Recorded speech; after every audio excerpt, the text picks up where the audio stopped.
Salut la famille, j'espère que votre journée elle a bien débuté. Il y a un peu de pluie et qui dit pluie dit fraîcheur. Et pour ceux qui connaissent Douala avec la chaleur, vous comprenez les gars. Le mois d'octobre est officiellement terminé au Barça. Il n'y aura plus de match, même s'il reste 3 jours. Voilà, le mois est officiellement clos au Barça. Voilà les gars, on sait que cette semaine, il n'y aura pas de match. Le dernier match de la Liga s'est joué hier entre le Betis et Atlético. Atlético l'a gagné 2-0 qui revient à 3 points du Barça, un truc comme ça. Donc le prochain match du Barça, c'est dimanche. Les gars, le mois d'octobre que je qualifie de mois de la honte, on ne doit pas l'oublier. C'est un mois où on doit tirer énormément de leçons.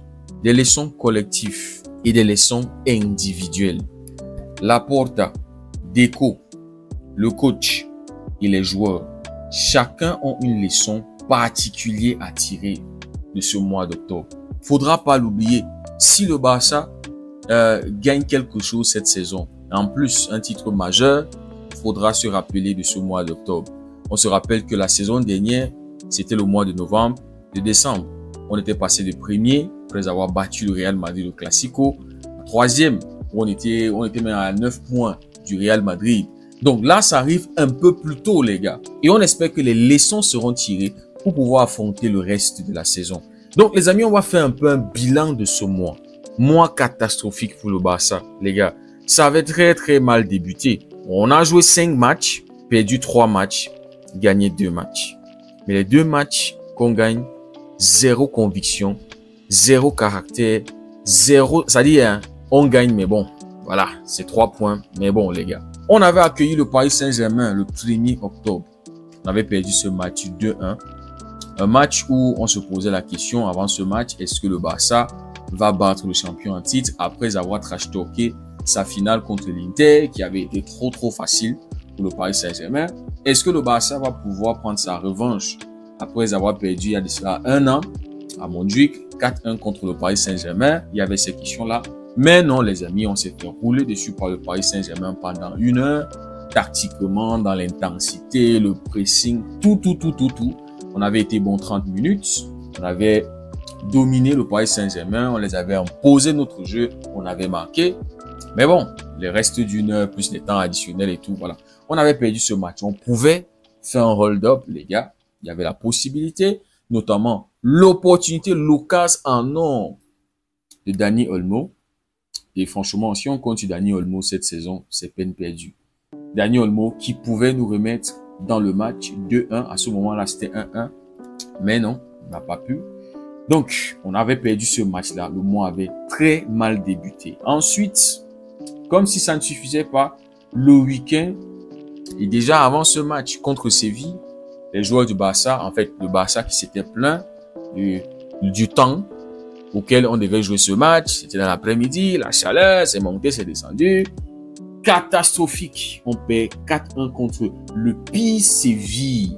Le pire Séville de son histoire.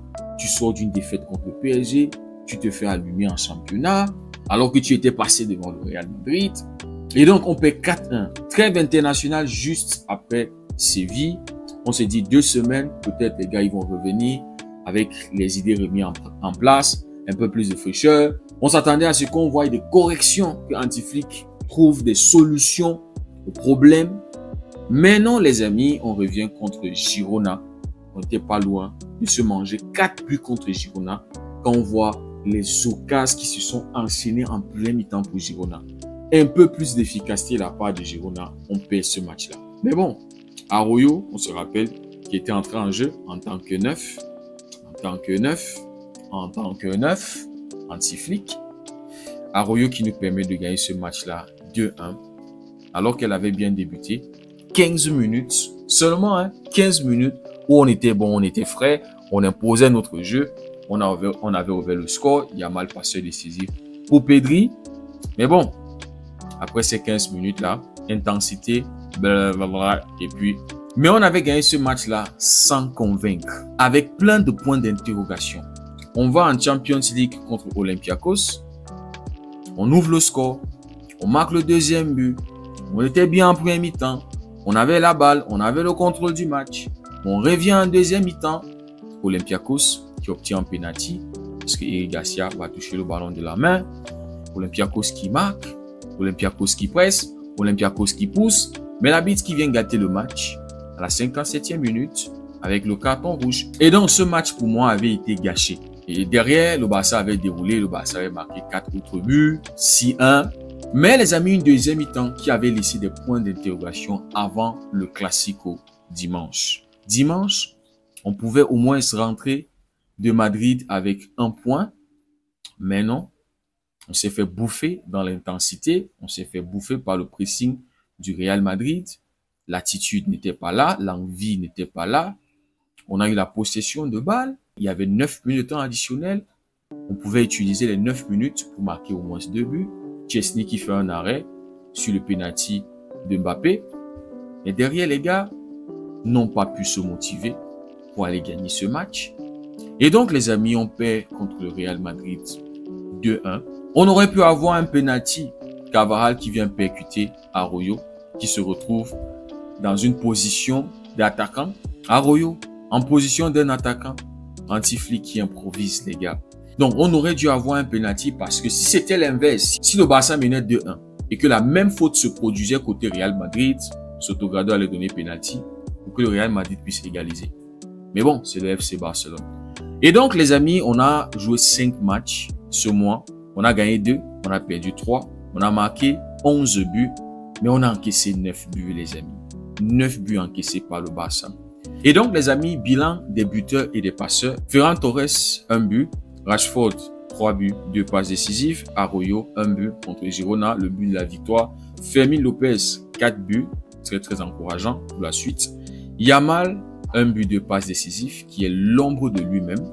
Et il fait partie de ces joueurs qui doivent se remettre en question et tirer des leçons de ce mois d'octobre. Donc, Yamal, 1 but, 2 passes décisives. De Jong, passeur décisif, 1 passe D. Pedri, 1 but, 2 passes décisives. Le seul au milieu de terrain qui est en forme actuellement. Dro, passeur. Baldé, passeur. Donc, les amis, voilà le bilan du mois d'octobre. Le mois de la honte. Mais un mois où il faut tirer beaucoup de leçons. Maintenant, les amis, pour le mois de novembre, on va jouer 6 matchs. Un match de plus que ce mois d'octobre. Le prochain match, c'est le 2, c'est contre Elche. On sera à domicile. On va galérer. Il faut s'apprêter. On va se déplacer Champions League à Bruges. On sera à l'extérieur pour se préparer aussi à galérer. Et quand on revient de Bruges, on va encore se déplacer pour le Celta Vigo. On se rappelle, hein, deuxième partie de saison, la saison dernière, on avait encaissé 3 buts de Borja Iglesias. On n'était pas loin de perdre ce match. Mais voilà, on l'avait gagné. Donc, apprêtons-nous encore à souffrir, les amis. Et puis, il y aura une trêve internationale après le Celta Vigo. Quand on revient de la trêve internationale, le Barça va recevoir la pire version d'Athletic Bilbao.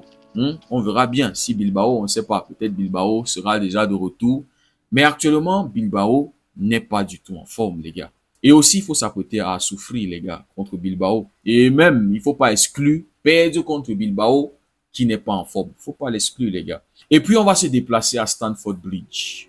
Champions League, les gars. Là encore, ça va être très compliqué, les amis. Il faut voir la forme que Chelsea aura. On se rappelle que ce week-end, ils ont perdu, hein. Ils ont perdu 2-1. Et puis après Chelsea, les amis, on va terminer le mois de novembre à domicile contre Alaves. Et il faut se préparer aussi, hein. Donc, les amis, mentalement, il faut se préparer encore à souffrir. Mais les amis, on espère que les leçons vont être tirées de ce mois. Qu'il y aura la reconstruction de la construction d'Anti-Flick. Parce que ce qu'on a constaté, c'est que ce que Anti-Flick avait commencé à construire la saison dernière est en train de s'effondrer.